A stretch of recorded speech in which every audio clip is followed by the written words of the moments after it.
Hello, everyone, and welcome once again to the Temple Institute Parsha class.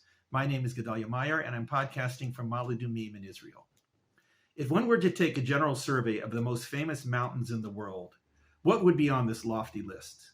There's no question that Mount Everest would be there, probably as number one. There might be a couple of others from that part of the world, but other than Everest, they really aren't very well known outside of the community of people who climb them. There are probably a few in Europe that would make the top 10, though it isn't obvious which.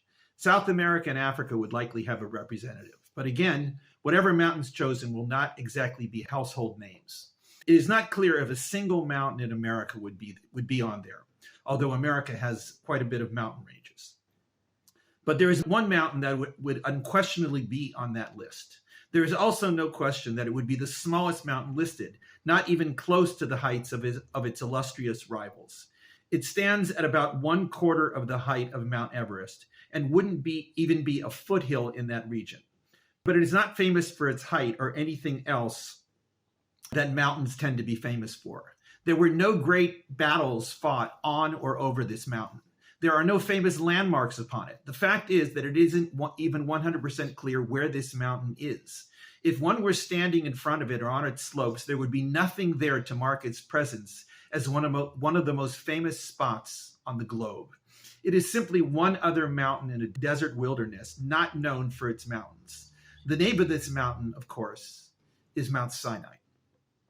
We know of it because of its association with one of those famous events in world history. It is clearly mentioned in the Torah in many places, and it's come down in history as the single location where God spoke to a large group of people in a clear and unequivocal voice.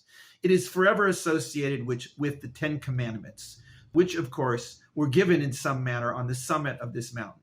It evokes images of thunder and lightning, of clouds and fire, and of Moshe going up and down with the Israelites waiting patiently or impatiently at the bottom.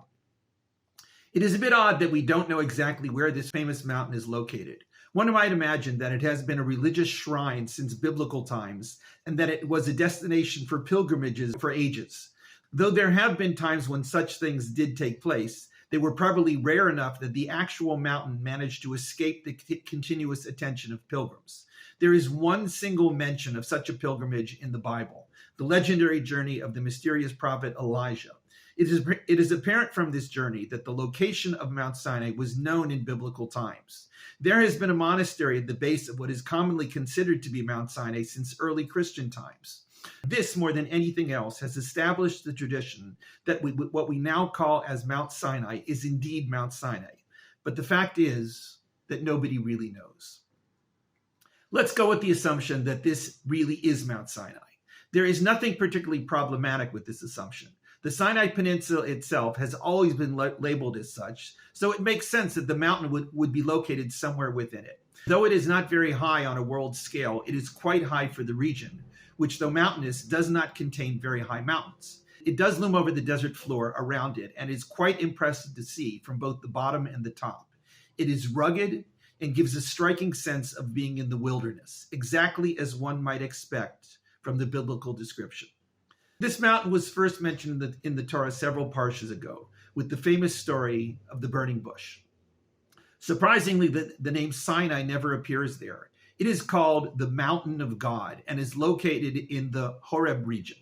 Jewish tradition invariably associates this Mountain of God and Horeb with Mount Sinai, assuming them all to be descriptions of the same mountain. The burning bush was a bush somewhere in the vicinity of this mountain, with the biblical word for bush being similar to Sinai. The actual name of Sinai first appears in the Torah about a dozen chapters later, following the splitting of the sea. It was a wilderness in the middle of the peninsula named Sin. Somewhere in this area was where the manna from heaven began to fall. Right after this comes an incident with the lack of water in which Moshe is told to hit a rock to draw water. This incident takes place at Horeb, which again is Sinai. In last week's parsha, we read about the Israelites returning to this area to encamp around the mountain itself. This was the momentous event of the giving of the Ten Commandments. It all took place right around this mountain, either at the top or at the bottom. Thunder and lightning surrounded the mountain while the drama took place. There were flames and smoke coming from the mountain. It was so terrifying that the Israelites begged Moshe to not force them to go through this again, insisting that he alone speak with God in the future and tell them what God said. A curious verse at the very end of the event reads, quote, "The people stood from a distance while Moshe approached the mist within which God was there. We are left in the dark as to what this mist actually was and why God was within it." This week's Parsha is called Mishpatim. That word means judgments or laws, and this is what the bulk of the Parsha deals with.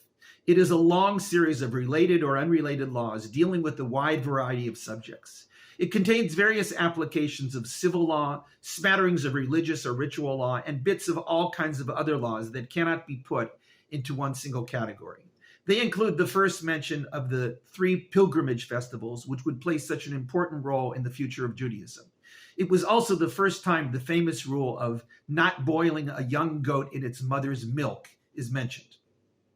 We're going to skip all that and get to the events at the end of the Parsha. There is a section at the end that seems to have nothing to do with the entire rest of the Parsha. It seems to be a retelling of the events at Mount Sinai, though with no mention of the 10 Commandments. It is divided into 2 distinct parts, the first of which takes place at the foot of the mountain. There are ritual sacrifices and some sort of book of the covenant, which Moshe has written and shows to the people. Following this, he and 70 or so elders go up to the mountain and witness a classic vision of God, complete with imagery of a sapphire and the essence of the heavens. It is one of the most dramatic and mystifying scenes in the entire Torah. Following this comes the second part, which focuses almost entirely on Moshe. He is told to come up to me, meaning God, on the mountain and remain there, and I will give you the stone tablets and the Torah and the commandment that I wrote to instruct them. This strange verse is presented with no clarification as to what is meant. This is the first time the stone tablets are mentioned in the Torah. They never came up in the events around Mount Sinai. It is also the first time that the phrase the Torah ever appears. Previously, the word Torah only meant a general idea of law or teaching. In this verse, it seems to mean something more specific, the famous label given to the central teachings of the Bible. What this commandment was is left in the dark. Next, Moshe sets out with his attendant Joshua up the mountain. Moshe goes to the top, apparently alone. When he reaches the top, it is covered with a cloud. It certainly appears that this section is an expansion of that verse that followed the giving of the 10 Commandments in last week's Parsha, with Moshe entering into the mist. But here the description is much more dramatic. Quote, Hashem's glory rested on Mount Sinai, and the cloud covered it for 6 days. And God called to Moshe on the 7th day from the midst of the cloud. The appearance of the glory of Hashem was like a consuming fire on the top of Mount Sinai to the eyes of the Israelites. This, if anything, seems like the central drama of the Mount Sinai experience. It appears to be a second version of the event, or a second event that resembled the first. The fact is that there is a famous debate among the Jewish Bible commentaries as to whether this is a retelling of the giving of the 10 Commandments or an equally dramatic event which followed it. What is probably the simpler explanation is that this was an entirely different event which followed the 10 Commandments. Moshe was now in the midst of the cloud which covered the mountain. This cloud, it seems, was the veil of the, quote, glory of Hashem. The cloud and the mist described in last week's Parsha were not normal atmospheric phenomena. They were there for this experience to both shield those involved from the power of God's glory and to magnify things so that it was obvious that something of divine origin was taking place. It is interesting that the glory of Hashem, which is the focal point of this whole experience, is described by only 2 Hebrew words, which translate to like a consuming fire. Why would this be the way the Torah describes this profound experience? Immediately before this, a similar thing was described using the metaphors of a clear sapphire and the essence of the heavens. These 2 metaphors allow us to envision what it was that those elders actually saw.